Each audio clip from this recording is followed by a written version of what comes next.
two things we export are fucking war and fear. That's basically it.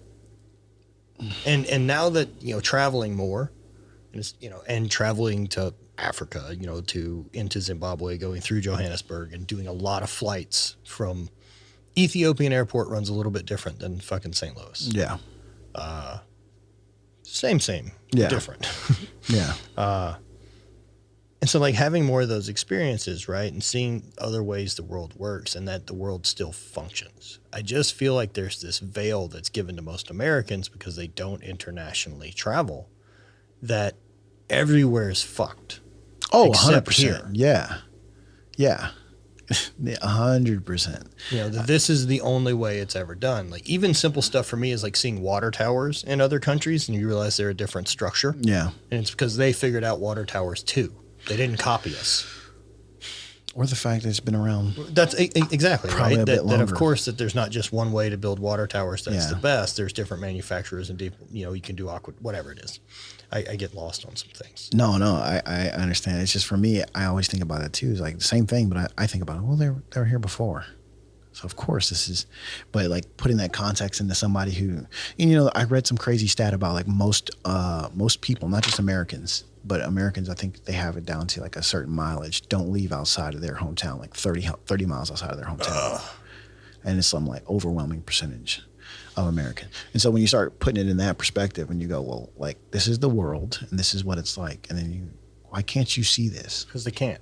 Because they just don't have a frame of reference. I think without that experience that travel brings, like empathy, of course, but it's something that I'd heard recently. It's like, so without experience, everything's an opinion. Oh. And I like that. Yeah.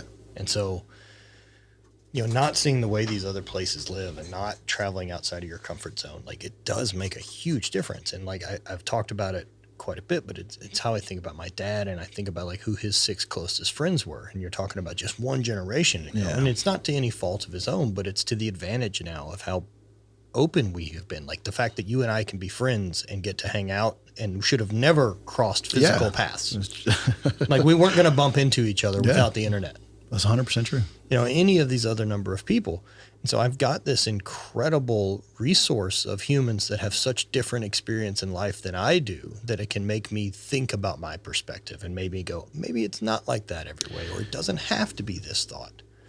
But my dad's 5 people are from his place. Yeah. So they have the same perspective. And so it's an echo chamber of sorts. And now we end up in our own, now in a different way. Yeah. Because you can find rooms that'll echo any of the thoughts you have. And you won't even know the other rooms exist. But man, having the advantage to reach out people that do have this different perspective, like, if I feel a certain way about like, man, this shit with Afghanistan, blah, blah, blah. I have a couple people that I can call. Yeah. That can give me a bit of a heads up that I don't have to filter out whatever the bullshit is trying to come through the TV. Yeah. I had a long conversation recently with somebody about the same thing. Like, hey, like, why are these this way? And so I'm running them through, a bunch of stuff for like national defense. And then I couched it with him, and I ended the conversation with him like this. I was like, and I don't know shit about budgets, deficits, economics. And this is just about trade and national defense and security. Right. So I just want you to understand, like, this is how deep we got. And I'm an idiot. And I only know this piece. Tiny realm. And then he was like, I never thought about it that way. And I was like, yeah. And I was like, I tried to teach myself about some of the other stuff, and I go down that rabbit hole, and I'm like, no, thank you. So what was your main job? So what have you been doing? So what I have been doing is just bouncing around the intel world since I got out of the military. And so what that entails is everything from, I was an all-source analyst is what they call it. And basically what that is you're a guy that takes all the intelligence products there are, and you are going to make it digestible to the average commander. So intelligence products, meaning like, so let's go like this. I'm going to take information, right? Okay. No matter what that is, whether that's all Matt's data for his company. Okay, so data collection, cell phone messages, right. Calls, logs, anything. Right. And then surveillance footage. Yeah, and you're going to turn that into an intelligence product. So information turns into intelligence, which means that it has a polished assessment on it. So being like, this is what you did. Yeah, or a so person? oh yeah, so we'll turn it into a business thing, right? So I'll be like, Matt's average customer spends $68 if they're on the website for longer than 10 minutes. Got it. Right? So now we have a product now. And so then I'm going to take that product and I'm going to turn it into something where when I'm talking to you, the guy who's going to make decisions, this is going to help you make your decision. Okay. So that's what my job is. And then, or was. And then with that. But instead of purchase strategy on a website, it's more national defense. It's like national, but for the purposes of what I was doing is for Afghanistan at one point in time. Okay. Right. So I'm over there, trying to advise commanders on what they should and shouldn't be doing. From where people you think are or not are. Yep. Where you think bad guys might be, this, stay away from here, go here, that kind of stuff. Whoa. And then, I transitioned out of that into working with drones. I did that for a year.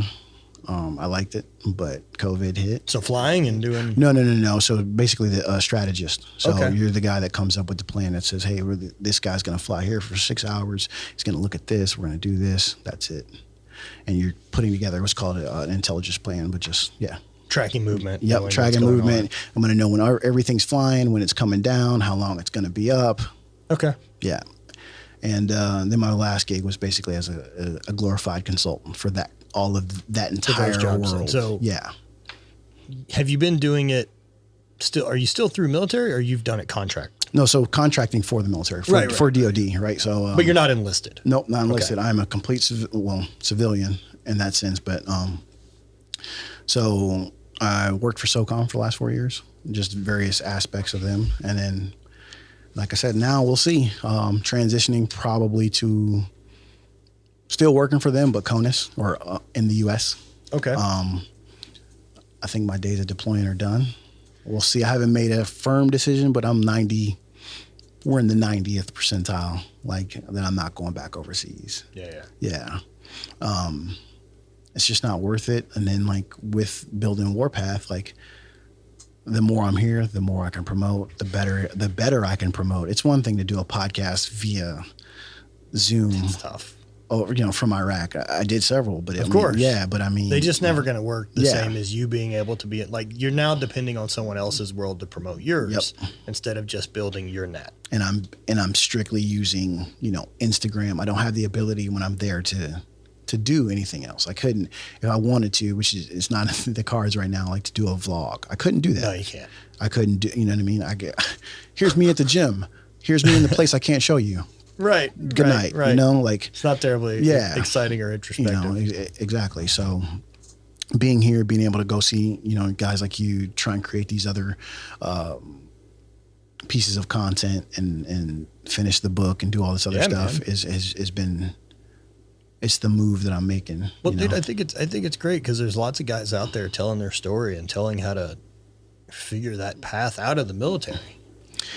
That people need help, man, and they need a lot of varieties of that story to figure out the one that hits them. I think the biggest thing, man, is just well, I won't even call it the biggest thing. I'll say the two things I think the most about is like identity. And we talked about it. We talked about it in the past, but like between that and then just the fact of like. Just start digging a hole, right, man? Till you hit water. And then if you don't like it, fucking go dig another one. That's it. And then go but I think so often, man, we get sold this thing where you're supposed to be when you get out of the military or when you get out of college or whatever it is, these are the things you're supposed to be.